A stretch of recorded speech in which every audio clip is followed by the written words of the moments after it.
Let's go. Good evening and welcome to the April 23rd meeting of the Board of Selectmen. If you'd all rise, pledge allegiance, please. Pledge allegiance to the flag of the United States of America and to the republic for which it stands, one nation, under God, indivisible, with liberty and justice for all. Thank you, and again, good evening and welcome. Apologize for the lateness. We were just kind of numbing it here, I guess, and not paying attention to what time it was. So, anyway, we will move right into the agenda. Are there any announcements, folks? No? We have no appointments. Hearing a delegation. Guess we can go by that. A couple of correspondence. Treasurer's weekly reports, Representative Libby's newsletter, the planning board agenda for tomorrow evening, EcoMaine briefings for April, and then the tax collector's report. Again, if you want any one of those copies, feel free to give a call in here to the town hall, and we can get you copies if they're not posted in the packet. We also received just today, which wasn't published, was a response from the Honorable Paul LePage, our governor, in response to our resolution that we sent, saying how much we disliked the proposal that was going to take revenue sharing. So I think the letter was addressed to me, but meant for all of us, right? No, I think like the whole state. It was you, Dan. It was Every municipality in the state. Thanks, but no thanks. But if you need help finding ways to cut your municipal budget, let me know. So that's probably it in a nutshell. Yeah, well, I liked it when he put, however, if every municipality wants to keep everything, public works, assessors, managers, police, schools, fire, and other services, to themselves, then the voters of that municipality can make that decision. Apparently, he really doesn't have a good concrete. And you've made the decision at the state level, Governor LePage, not to touch any of anything there. So just pass it on down. But it is interesting, that pie chart. Yeah. I'm surprised at the percentages. I mean, in a sense, the state is in the same boat we are. I mean, they only have 20% for the remaining of state government after you take education and DHS out of it. Yep. I mean, that's an eye-opener. Yeah, the dilemma is, and I understand, that his talking about if there's something that the state is doing to cause us cost, let them know. The problem with that is that horse is already out of the barn, right? I mean, the cost of us running a municipality these days is a product of years of the legislature creating rules and regulations, from fire departments to building codes to you name it. That's a done deal. So it's a little late to say, well, we'll help you with that. When the infrastructure is in all these municipalities already to provide for those things. So He's in this letter and in a lot of speaking that he's done, he keeps talking about the municipalities' lack of collaboratives with other municipalities. And I had the department heads in town send me a list of collaboratives. We have a number of collaboratives just in Waterboro, and when we talk 12-town group, all of these municipalities, they're all working with other municipalities to keep costs. And there's actually a study that's on Maine Municipal's website that they had done a survey of collaboratives along municipalities, and municipalities really are working together to cut costs. And I think he has those blinders on. He doesn't want to see it, and he needs to take a look before he keeps saying this, that the towns aren't working together. He really needs to know what he's talking about. Well, I think the biggest collaboration, and if you take 21 municipalities that own EcoMaine, each one of us, that represents, on the municipal, just purely, if you take the school funding out of it, on a municipal side, you know, it's probably an eighth of our entire budget, so it's, you know, 13% of our entire budget, and we collaborate with 20 other municipalities, you know, to keep those costs down, so. Anyway, it's good talking points, but I'm not sure, it's nothing that we didn't expect, so we'll move on. Reports, staff initiatives, was Julie gonna step in, do you know? Treasurer review, discuss tax acquired property ordinance and the list of properties with matured tax liens. Let me just start by if anybody has, if you've reviewed the list and there's anything in that list that you feel we shouldn't, or that we should tell the treasurer not to go forward and foreclose on, then that's really what would, because the rest of them, I think, the vast majority of them, and there's, the list is here somewhere, all of the stuff. Hello? Sorry. Unless there's a reason not to foreclose, I would say we would, I'm not sure there's anything that we should do other than direct the treasurer to move forward with the foreclosure notices. I mean, there's a smattering all over town, there's LEC stuff, there's, you know, there's mobile homes and the northern end of town, there's houses, there's places on the lake. So, just ask the question if anybody saw anything that we would suggest that we don't foreclose on. I don't see any hands going up here, so. I didn't see the list, so.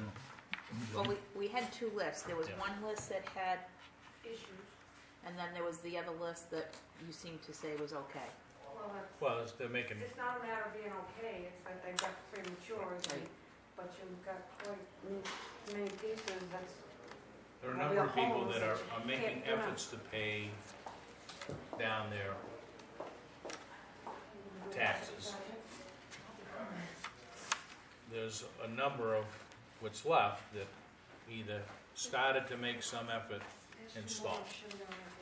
Okay. So Dave, I don't know if, I mean, the list was, Christina had a hard copy. I Yeah, think it's there right might be a here. hard copy there.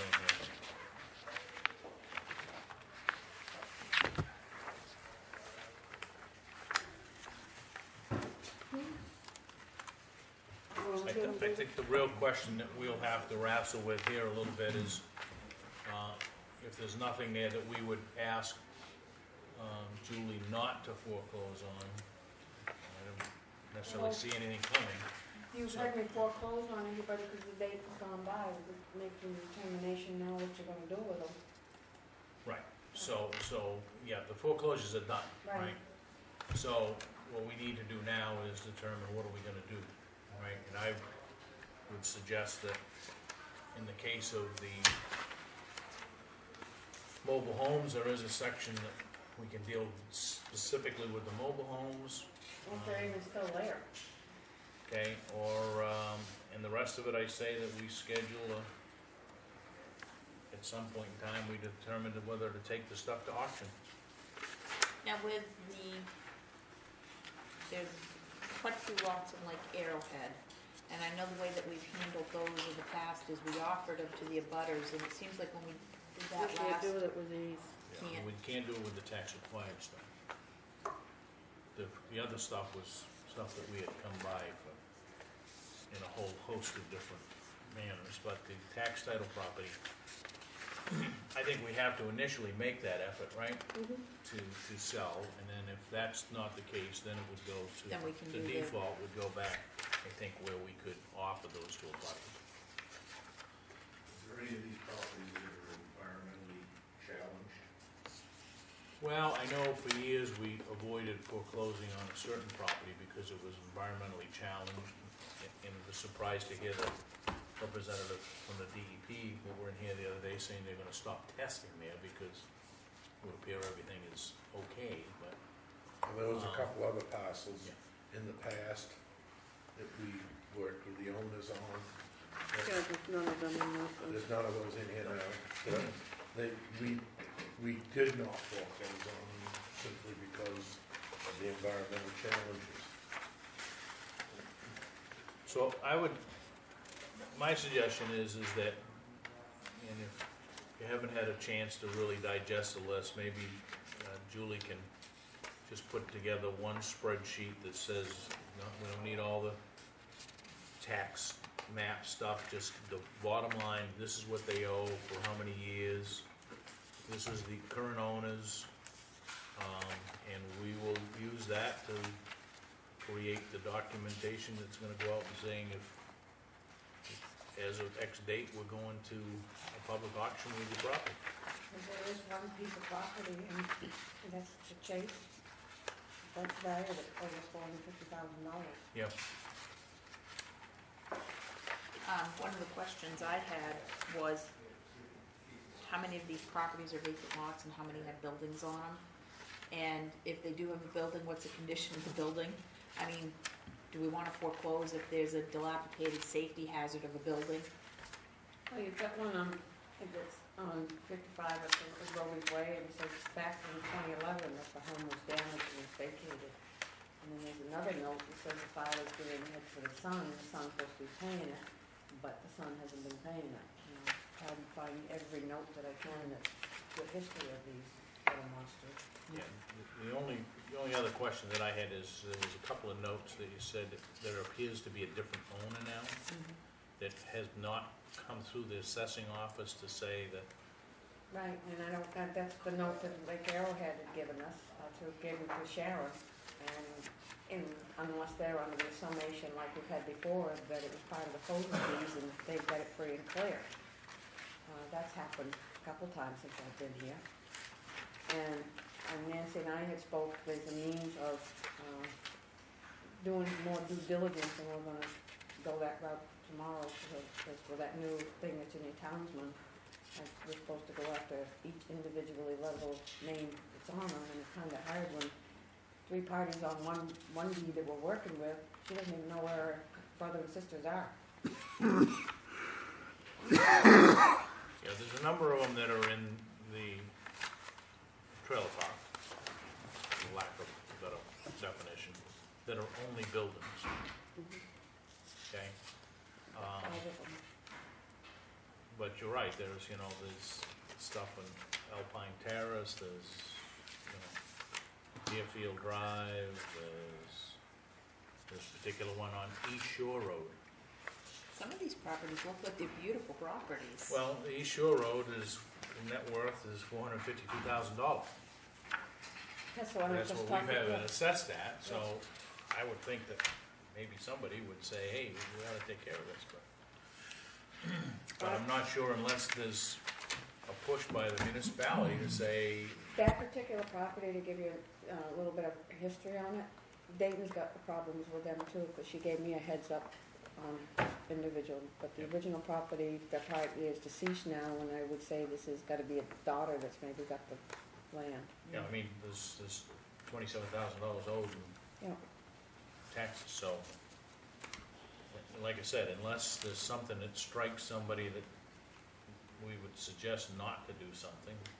The one that's number 10, the note on it, they are working with GA. Okay, yeah, I think it's not the first time that No, we've come they've been across up, this. they've been up before. And I think there's still an opportunity for them to work, to do some of this, right? But Yeah,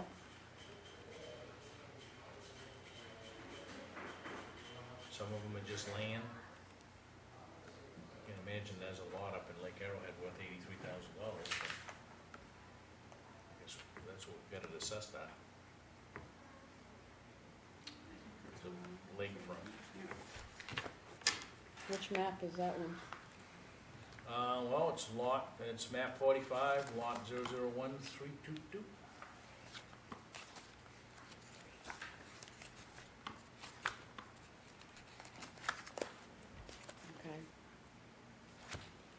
So, My recommendation would be for Julie to go further, contact everybody, and then when everybody's been contacted, send out the notices that it's gonna be going to auction. Yep. And keep sending notices. yeah, because I think if the article in the Main Townsman was pretty good, just because you made one effort doesn't mean Right, that was enough, right? So, and on this, your pack there that you have, 1, 2, 3, 4, 5, 6, 7 of them, they're notices of certification, notice of a lien, as well as regular mail were undeliverable, came back. So, number one, they didn't pick it up, number two, there was no place to deliver it to, at the address we've got. And that's, so why don't we make a list, single sheet of paper, a spreadsheet or whatever, that has any notes that would, if unable to contact, right, undeliverable, then we'll have to make a determination of, what's the next level of Well, probing. we may be that able we're to gonna find do, it right? upon. if we, what Nancy and I spoke about, we were gonna try that as an aspect. Right. Now, do we have information on if these bank loans on the places or whatever? Well, there's a few in here that are on care of a certain credit Credit union. union, So I would, and the credit union hasn't made a payment on it yet. so I the- just wonder if you could track back where these people are, if We've, when the liens go out, they go to the mortgage holder that we have on file as well. They also get the copies, the bank gets copies. When all of these this year went out, it took over 2 days to get everything done. And then we sent out, there was an error on a date, and I did it again. And, that's another, and I've got all the paperwork, as I said, in the list that you have, to show you 3, 4, 6, 12, 11, 12, and 22 and 21 on the list that you have for the foreclosures were undeliverable. so let's put that all on one sheet, Okay. whatever notes that you've got. There's 28, does this make 2 more? Yes, Okay, so there's 30, yeah, one of which may very well be working with one of them is on our- working, yes, our on general a, system side, but, and I think then let's make sure that, everybody that, we make one more round of either registered letters or certified both. letters or whatever, or both, and once that come back, and I think we set a date, and there's gonna be some that we'll have to make some other provisions to try to contact people. We've got the 2 lists, with the list that you have is not recommended, could you, when you do the spreadsheet, put why? most of them had notes on them, Tammy Jo, of why, what was Well, going on. I've seen some of them that say,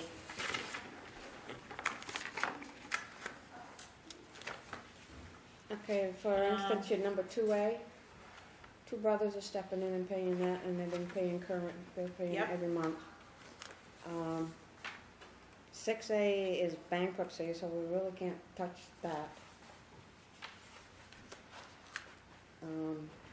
3A was on a payment plan, and he's still paying, trying to get caught up. Yeah, so maybe just reduce the 2 packages down to Okay, 2 sheets of paper, one that gotcha. lists the ones that we're not gonna do anything with and the reasons why, and then the ones that we really need to take some action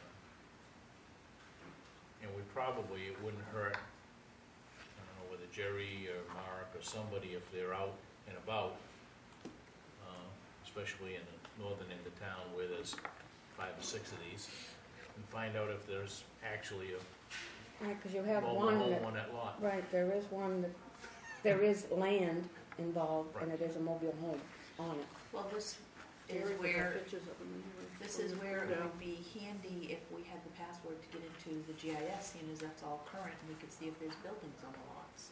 Well, Jerry would have them.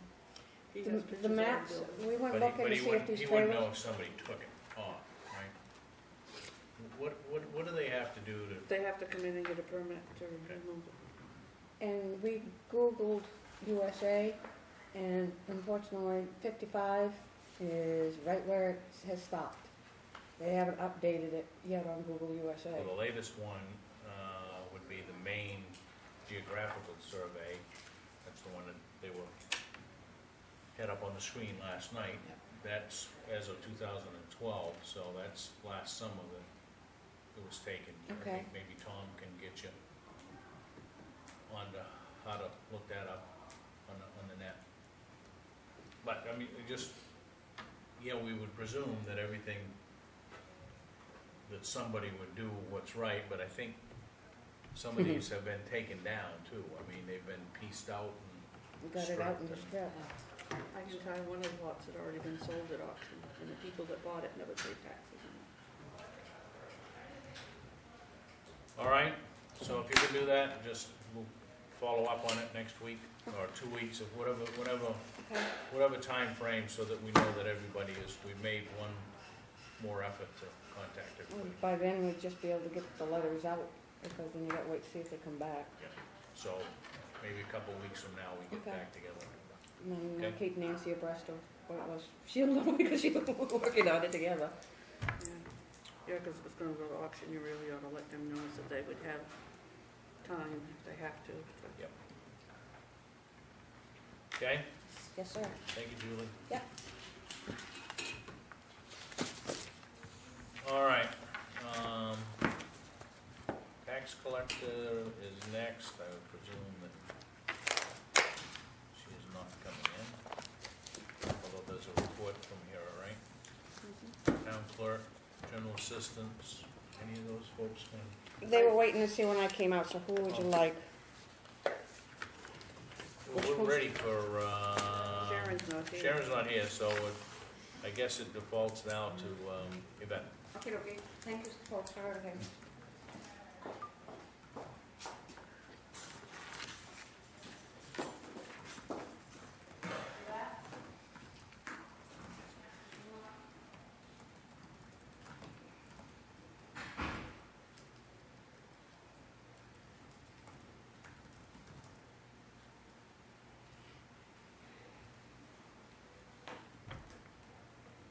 Anybody know a good joke? Oh, yeah, you can read the governor's letter again. Come right in, dear. Good evening. How are you? I'm good, how are you? As you know, it's time for elections. Nomination papers are out. They're due back next Tuesday for anybody that wants to come in and get them. There's still plenty of time to do that. 25 signatures is the minimum, 100 is the maximum. Those are ready. Dog licenses, I'm still continuing to work with Wade to bring in the people that have already rabied their dog but not come in and licensed them. We are tag teaming the list of phone numbers, but we have a lot of phone numbers that aren't any good. So he's going to start, when we get through the list, he's going to start knocking on doors. So people can come in and get their dog's license. The elections are on June 11th with the town meeting following the following Saturday. That'll all be taking place down at the middle school. Any questions? Good moderator. It was early to ask him, but yeah, we have a moderator. In RSU 57, we're voting that same day? Hmm? Yep. We'll have the water district, RSU, 57, and the town. Same day. But they're, for the board of directors, we'd be voting, right? But their one referendum question, right, would be on the same day, right? In other words, I mean, they have their budget process. It's at RSU 57's budget. Yes. So we'd be voting on the budget. It's either a yes or a no, right? Correct. So, And one RSU director. right. And one Okay. water district. Anything else? Unless somebody's got a question. Thank you, Yvette. Thank you. And send Nancy in if she's available.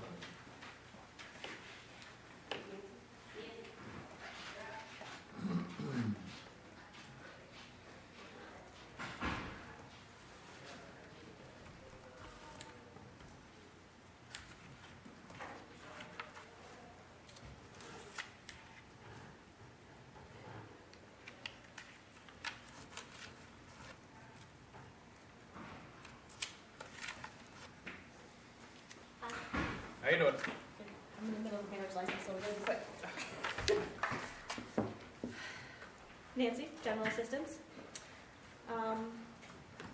It's kind of slowing down a little bit right now.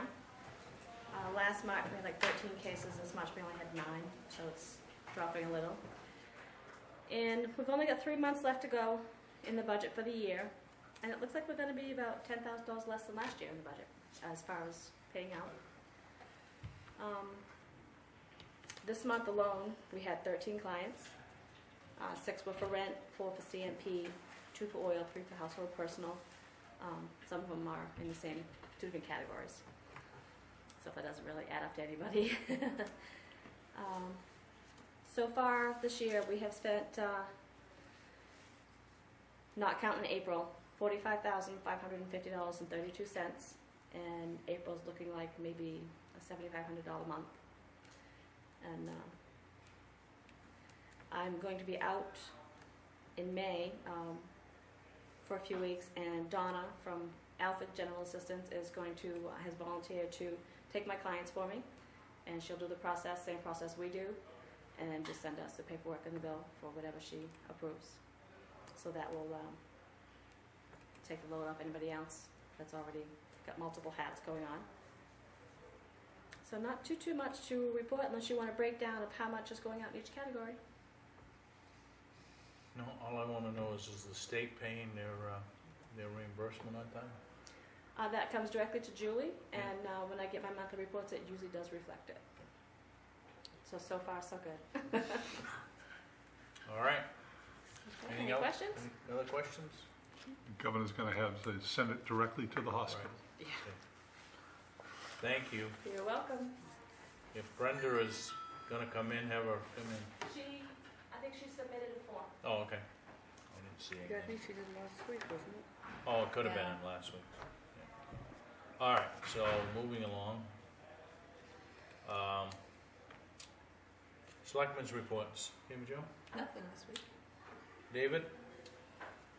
I thought the meeting of 2020 went well last night. It reflects part of what we've done, and the next section will be even more informative, I believe. I don't know what your reaction was. I thought it was real good for in understanding what, some of the stuff that they pulled in, is probably, a plug at this point, but, Yeah. Pretty powerful tool. It's going to be, I think. John, anything? Yeah, I mean, I was impressed with the report to the 2020, and it's going to be interesting getting the second half of that too. Yeah. So there's some basic stuff done that has all sorts of potential for the future, but it's complicated, and it's some things that I think people can learn, and there's some things that probably won't be able to because of the complexity they're going to need to hire out. But there was some kind of futuristic, not in a deep future, but in the next couple of years, there's going to be some data that's going to be very helpful to committees and planning. I see the road review that the roads can be all classified as to their need for work, their conditioning, all the culverts can be put in. It can be all color coded. It has some real, some really exciting potential. I also went to the garden committee the other night that had an herbalist in that did some instruction and some information. Nancy's very deeply involved here, but it's a hard-working committee, and they're really putting together this garden in 1 year. Oftentimes, from what I understand, it takes a couple of years to get them going, but this garden will be going this year. So plots are going on sale pretty soon on this. And a limited amount of them going to be available, and it'll probably expand in the next year or two also, but it's a great start. Anything else, John? The only thing that I've got is EcoMaine, as you'll know, we talked talked about, the board voted to reduce the tipping fee for all the member communities from $88 a ton down to $70.50. That will take effect this year, so, that and the assessments are going down, so there's a, just so you know, you may see this in a local paper, because Shelley Dunn is sending this out to all of the local papers, so you may very well get a news release. But it's a reduction of $55,570 to the town of Waterboro in this year, so,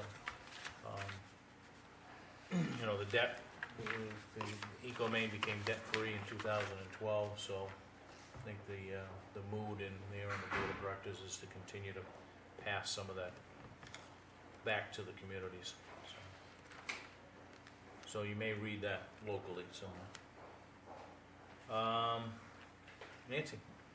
To add what John just said with the community garden, we have the applications out here, and they are to be filled out and submitted no later than April 29th at 5 o'clock. And then we're going to have a lottery, and we hope to have the rent. We're planning on Open Garden Day on Saturday, May 11th. They have some vendors here, and we're going to have some of our seedlings. We've got a pile of seedlings growing next door, to be able to sell to the people too, so that they can put into their garden. They're all legal. Yes, they're all illegal seedlings, yeah, like tomatoes, peppers, lettuce, Yeah. eggplant.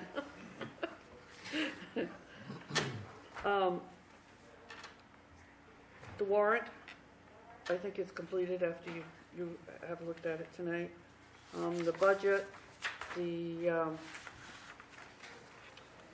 this year's budget, like I said, it's gonna be a little bit of difference because of, social services within the warrant is the 13,023, and the selectmen are recommending the 10,915, so there's gonna be like a $2,000 difference, but with the selectmen's recommendation over the increase for this fiscal year, it's $80,422, and the finance committee's recommendation is $37,060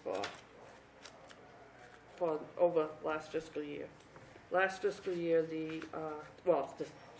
this fiscal year, it is $4,720,891, because we added the $22,000 that was on the referendum question in November, so.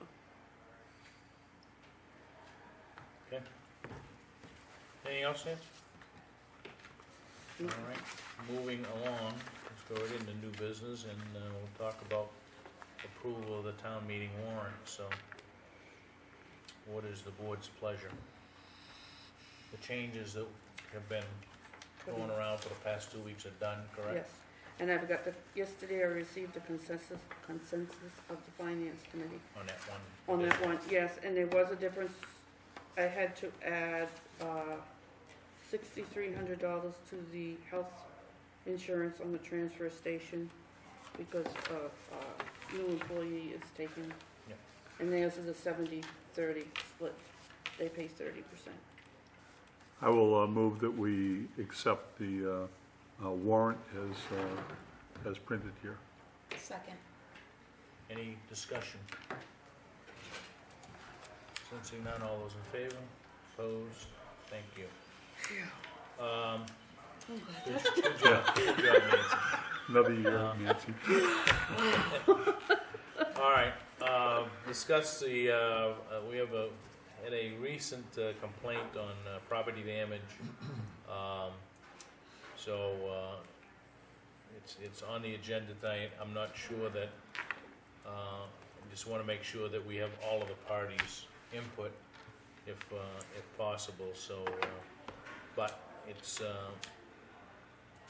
I think it's all relative to what the snowplow did to a walkway more than the driveway, right? It's really the walkway.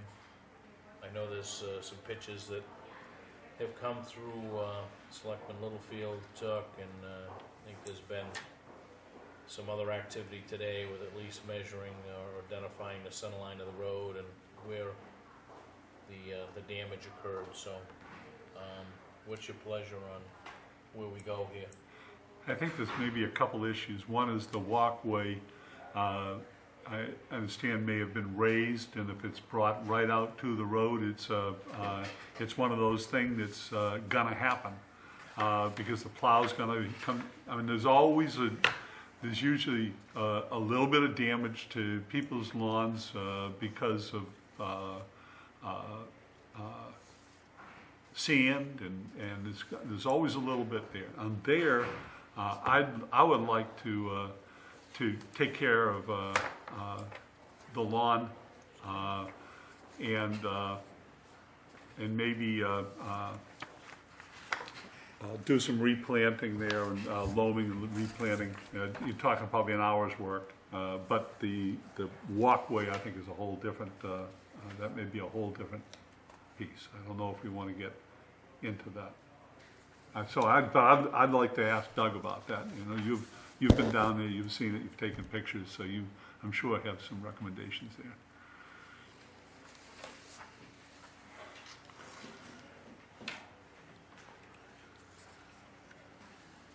These property damage things are always questionable.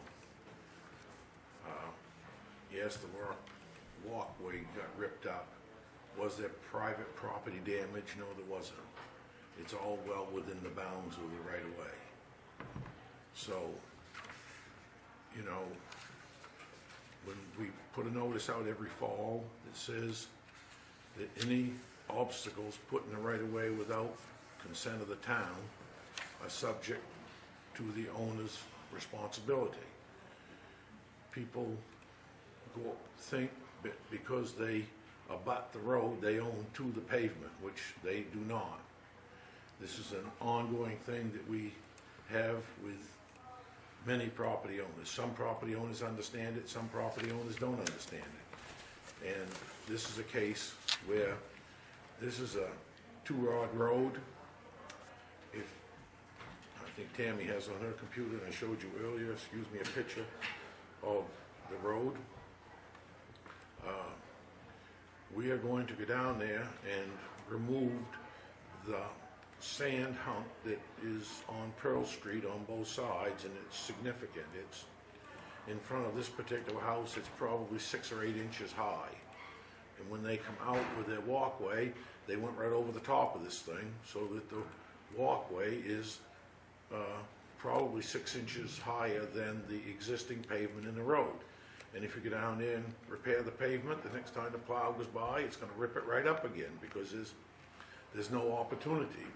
The driveway is 6 or 7 feet in a southwesterly direction from the walkway, and there is no damage to that because it is not at a raised elevation. So, you know, you get into a question of, you know, whose responsibility is it? The person that paved it should have put the walkway at the elevation of the pavement of the road, not at the elevation that they wanted it at. And is the town laxed in not cutting the shoulders on the road? Yes, we're very lax. That's why we spent close to $100,000 of the town's money to buy a small excavator, so we can go along now and clean up these shoulders of all of our roads. Right now, we're up on the Bagley Road, taking, you know, rocks and leaves and sticks and stuff that's been pushed out to the side.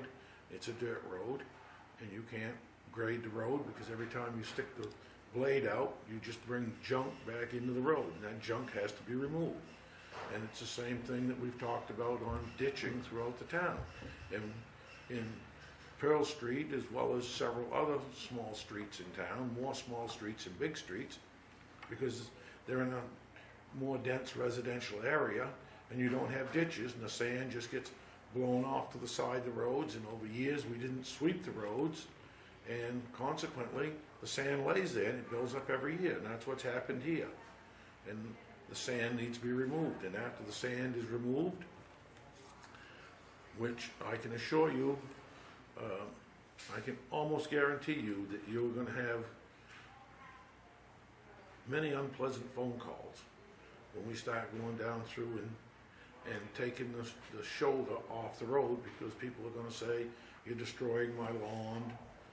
But, you know, in the effort to get the water off the pavement so that we don't totally destroy the road and save what we can of the infrastructure in town, we have to remove these berms that have built up over years from winter sand use.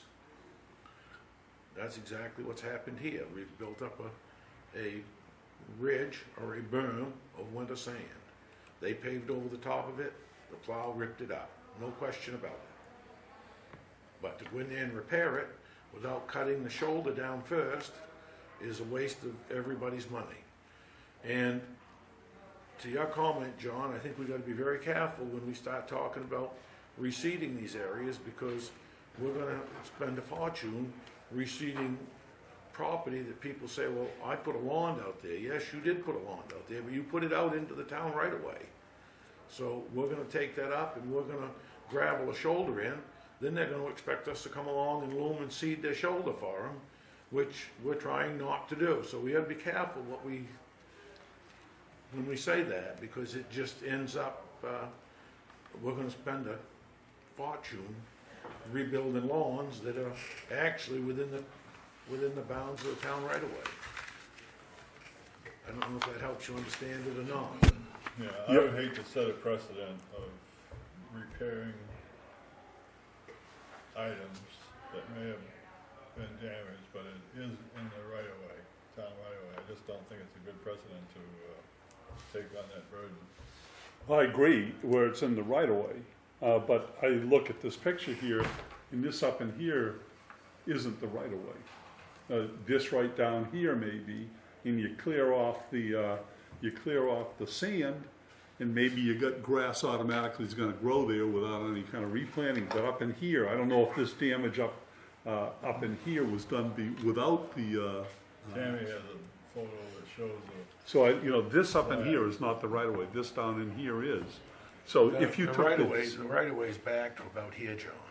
Really? These steps right here, only about 4 to 6 feet of that is outside the town right of way. Tammy has a better picture on her. John, if you look at your email, I went today at Doug marked. I haven't seen it since noon. Yeah, no, I went after I got out of work, but Doug went out this afternoon and he marked the center of the road and the town right of way onto this gentleman's property. And I took a picture of that and I emailed it. So if you pull up your email, you'll see that there's a picture that shows where the town right of way ends, and the damage is in the town's right of way. Okay. I stand corrected on that. It just looked like here that the right of way was probably down in here somewhere. It looks like it is, and in all honesty, there's a communications problem on this particular. I've tried very hard with all the complaints that I've had to contact the people in the town of Waterboro and respond to their complaints. And whether they were happy with my response or the town's response to their complaint, but I've tried to answer every one of the complaints. Today, in fact, I got a complaint and I brought it to Nancy, and she either has or is going to notify the state, because it's not our road, it's a state road, but still is a complaint that was lodged to us, so we send them forward. And I would say at least, I think it's got to be closer than once every other week, we get a complaint to send a DOT about something in the town of Waterboro. Street light complaints, we've had electric light up here 3 times, and we've had to do some major work on our street lights in town. Traffic lights. Traffic lights, yes, traffic lights, excuse me. Because we had some malfunctioning traffic lights which were going to cause some serious accidents. They came from citizen complaints about the lights malfunctioning. lights in South Waterboro, the crosswalk lights are not working, and they're old, and they need to be replaced. And with the school right down there, and I mean, we're in a critical position, so we've got to have those fixed. So I've tried to respond to complaints. I call them customer complaints, but they're taxpayer complaints. And this particular one here, I have not responded to adequately. So what I guess I'd talk with Nancy here and the rest of us. Someone should be responding to him, telling what the town will do as far as removing the sand and this and when. But we shouldn't be all doing this independently because you're going to hear 3 or 4 different things. Someone needs to say, okay, here's what the town can do, and this is what we can't do. Somebody responded to this situation, and the taxpayer wasn't happy with the response, and it was unpleasant. So to continue an unpleasant situation doesn't gain you anything. So then so I guess I would pass it up to Nancy and say, he had a complaint. We have a right-of-way situation that whether he knows about it or doesn't know about it, doesn't wish to. He knows about it. This is what we're going to do. We're going to clean up the sand here all along the road, and this is what we're not going to do. And so he knows exactly what to expect, and then he can take it wherever he wants to go the next step. But someone ought to be in touch with him and tell him exactly what we're going to do. The contractor representative spoke with this gentleman, and he didn't like the response that he got. And it was basically, this is in the town right away, and,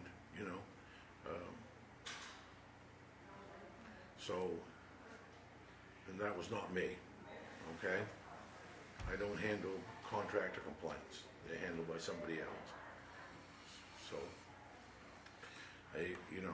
I have not been there, and, I can be criticized rightfully for not going there, but I decided against agitating an open wound. I thought that causing it to bleed further was probably of no advantage to any of us. Yeah. Okay. So, I guess the question is, who's going to pick it up from here? I can send him a letter, but I need to know what the board is going to do. Well, I think what we tell them is exactly what you said. We've got, there's plans to remove the dirt that's been accumulated, or actually winter sand that's been accumulated, and I don't know what the time frame for that is, but, if we can hang some sort of a date, I think that will help, but that's not gonna necessarily fix he's gonna remove some of the sand off from that area, but what he's gonna find is that's gonna encroach further into his lawn area, because the lawn area is somewhat in the right-of-way of the road. I mean, if it was me, what I'd do is I'd go out and rake my lawn and try to get as much lawn as I can without it happening the same way next year, knowing that plow is going to come 5 or 6 feet from where you think it should come. It's going to be another 5 or 6 feet, and try to save my lawn, even though it's still there may be 5 feet on the public right of way, but probably plow's not going to come that far in another time. So I guess that's what I'd do. I'd just kind of rake it and hope the town picked up the sand. But I think if Nancy addresses it with the gentleman, I think she has to put a letter together saying that there is a plan to go down and remove the buildup of winter sand. It's been accumulated within the town's right of way. Once that's done, if there's remains issues with outside of the town's right of way with the property, then we would consider resolving that, right? Okay, that's To make it clear, occasionally we get, somebody will call and say we had some damage to the end of our driveway or something like that, and we have repaired those, okay? They may be in the town right away, but we've repaired them. We've had mailboxes that's got hit, and I have gone around to different people, and I've said, you know, you gotta do something about your mailbox. If you set it so high off the ground, the plow will go underneath it. We're having a serious time, and not in this town, but in all towns, with people failing to yield to plow trucks. I mean, when you plow on a road, you've got to have your blade over the center line of the road going in both directions, or you can't clean the road off. I mean, you can't leave 2 feet up the middle of the road unplowed. And when you're doing that, the oncoming cars have got to yield. And when they don't, and you pull over, you don't always have a lot of time to, you know, stop and pick your wing up and go around somebody's mailbox. It's an unfortunate thing. But out of the number of mailboxes there are in any given town, and the number of mailboxes that got hit, I think the percentage is almost nil. So, I mean, we don't get a lot of complaints about, we get an occasional complaint about mailboxes. As far as when this is going to get done, I don't see it getting done in this budget year. That's scheduled to start at, you know, during the summer. We're going to go down through there and do that. We have ample money to see us through the end of the season this year. We've still got some money. I tried to leave money in all of the accounts in case we had a serious storm, a bad winter, and we had damage, and with the financial situation the way it is, I tried to leave some money in the CIP program. We got some work to do. We got some paving money left over. I've left small amounts of money in all of the budgets so that we could go out and do that work. But in case of an emergency, we had some money to help us along. And I feel that that's a prudent way to do business and, you know, to treat the people in town. So now that we're, you know, we believe that we're through the snow season, the sweeper is going to come in about 10 working days, 2 weeks. They'll be in here and start sweeping, and that is going to make a big difference in the amount of sand we put into our ditches, and we're going to pick this stuff up and move it and dispose of it. So rather than having it just flow out into ditches, we're going to be picking it up, and we bought the new broom for the tractor last year.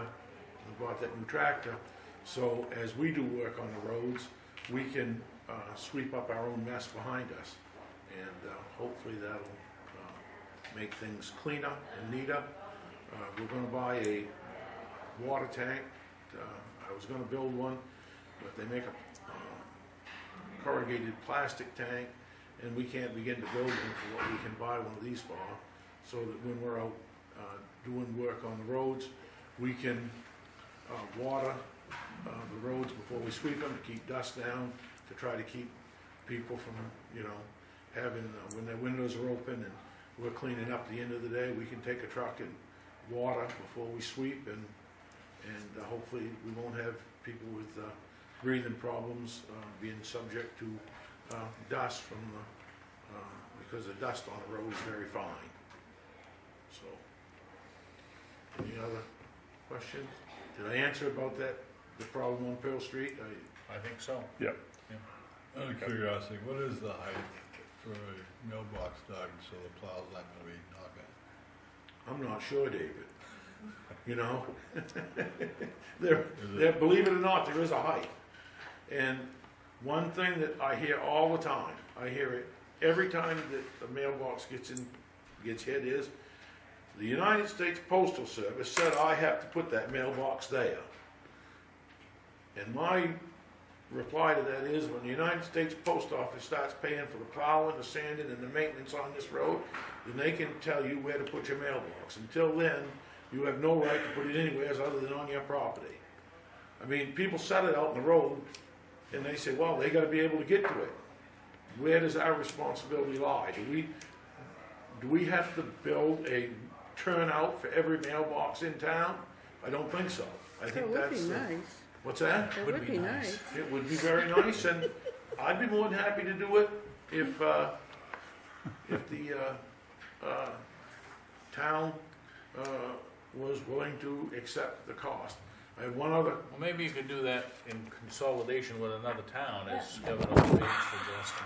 you know, another thing that you on that subject that you didn't bring up, look at the towns that are in COG. Yep. And you talk about working together, okay? We work together with COG, we work together with a Southern Maine 12-town Regional. group. And,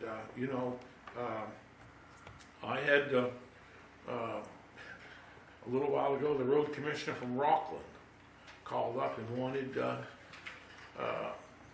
he's got a relative that lives in Waterboro, and they sent him our ad on snow plowing. And they sent him something about the letters that Sean made up that we took out about pushing snow out into the roads. And he had copies of these. Where he got them, I have no idea, but he had them, and he wanted to know if that actually, what we had written on there about MRS meant something. I said, yes, it does. So he was pretty happy. They were gonna do that. And, there was something else. Oh. Going into, the Bob Fay Memorial Park. The Land Trust has put money to work on that road. The residents have agreed to match that money. What is the board's feeling about us, buying off the town or whatever, some gravel to do this with? Is that something that we should consider, something we shouldn't consider before we do this? How do you feel about that? I would say that if the land trust is doing the asking, that you put that into a formal request and we'll act on the formal request. Yeah. X amount of this, that, or whatever the case may be, right? I mean, I think it would be, we do whatever. We have a strong policy on any municipal money on private ways. So this is something that's totally not, it's probably paid for by either the citizens group or. Yeah, I think what you're saying is there wouldn't be the only thing that the municipality would enter into was an agreement to either sell or whatever, some material, right? Yeah, that's to be it. used. So That, I in the think- pile where it is and Do we have adequate gravel supply? yes. Yeah, we do. We have an adequate supply.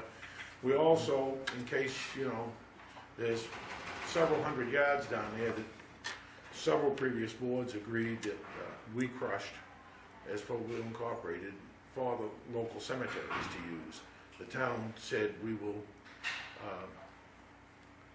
give you the gravel to use in the cemeteries, and we crushed it. We crushed 500 yards one time, and we hauled 100 of it off, and the other 400 got used. So we went back and crushed another 500 yards another time, and we've taken a little bit of that out. So we have a lot of it that we have crushed as a donation to the cemeteries. So any cemeteries that need it, we all they got to do is pay for the transport of it because the town agreed for it. So I think that. So just have the land trust give us a request. That way it's clean and we vote on it and end of the story, right? Yeah, what I don't want, Dennis, is I don't want somebody to see somebody's truck going down there and saying this Yep. isn't right or that isn't right. So it's right out in the open in a public meeting, and the 5 selectmen will have to make a decision on what to do, and whatever you decide to do, it's all right with me. But I just thought that it's a question that should be asked up front. Yep. Okay. How are you doing with the coal patch box you're building? The coal patch box, is structurally done. I went and picked up the heater. The heater was $500 and some, and I happened to go down to whatever it is, Coastal Abbey, I guess, and they had a bunch of trailers that come in that had the wrong heaters in them. So they took them out brand new, and we bought them for half price. I bought one for half price. So we bought a $585 heater, which they ran gas, and the people wanted electric. But he says, I got one here that's gas and electric, but the people didn't want any gas. So he said, we took it out. So this particular one will run on electricity or it'll run on gas, either one. So he gave it to us for the same price. They're brand new. They fired them up to make sure that everything was all set. And we've got to finish the assembly process, but the frame is all built. The heat is all in it. The inside steel plates are all in. The piece for the tailgates is down there. And we got a little bit more work to do on it, and it'll be completed. And you know, anytime you want to look at it, it's down at the town garage, and we're more than happy to show it to you. All right, thanks, Doug. Got the answer to the mailbox height is 41 to 45 inches from the ground. Okay, there you go, Dave. Thank you, Dave. Or about this height. Well, I had a 42 inch in my mind, but I wasn't sure if it was the right height. All right, I know they got to be more than 38 or 39 inches to clear away. So. all right, old business, just the town charter implementation plan. I think most of that is working. Moving on to others, and entertain a motion to approve warrants and bills for payroll. So moved. Need a second? Second. Any discussion? All those in favor? Thank you. Minutes of April 16th meeting. Need to entertain a motion to approve. So moved. John, I'll need you to second. David wasn't here. I will second. Okay. All those in favor? Motion carries 301. Pending decisions, the PSAs, driveway opening permit language, board committee status, CDC forum, and implementation of the charter changes for July 1. Week's action list, I guess, other than sending Mr. Easton a letter. Agenda items for next week. We will have, I already have 5:30 executive. Yep. And at 6 o'clock, McCullough will be here. And then 6:30, the quarterly reports. and Owen will be here to discuss the subject that we've had with him of late with DEP's involvement. So we'll have an executive session with him, and then there'll be a public discussion relative to it. Anything else that anybody wants to add on? It is the 5th Tuesday of the month. All right. Just the reminders then. Don't forget to sign the warrants and bills of payroll and the minutes of April 16th. Planning board, there is a site walk tomorrow evening at 6 p.m. at map 16, lot 19-3 off from Secocas Trail, and then back to the town hall for their meeting. Old Home Days Committee will be meeting Thursday night at 6:30 p.m. at the Old Town Hall. Library Board of Trustees at 7 p.m. on Thursday at the library. Cribbage Tournament this Saturday at 8:30 at the Old Town Hall. Garden Committee back at it next Monday evening at 5 p.m. Tuesday 6 p.m. Selectmen's meeting, third quarter review. Let's see, no planning board meeting on move to 4/24, May 1st, so I guess they pulled that in, right? So they're not gonna have a May Day celebration. Conservation Commission, 5 PM Thursday evening, here was at the Old Town Hall. Monday the 6th, Community Garden Committee, guys, what, meeting every Monday now? And then 2 weeks from tonight, back here, Planning Board, Zoning Board of Appeals will be meeting, reporting in the town plan. That all being said, unless I missed something, I would entertain a motion to adjourn. So moved. Second. All those in favor? Opposed? Thank you and good night.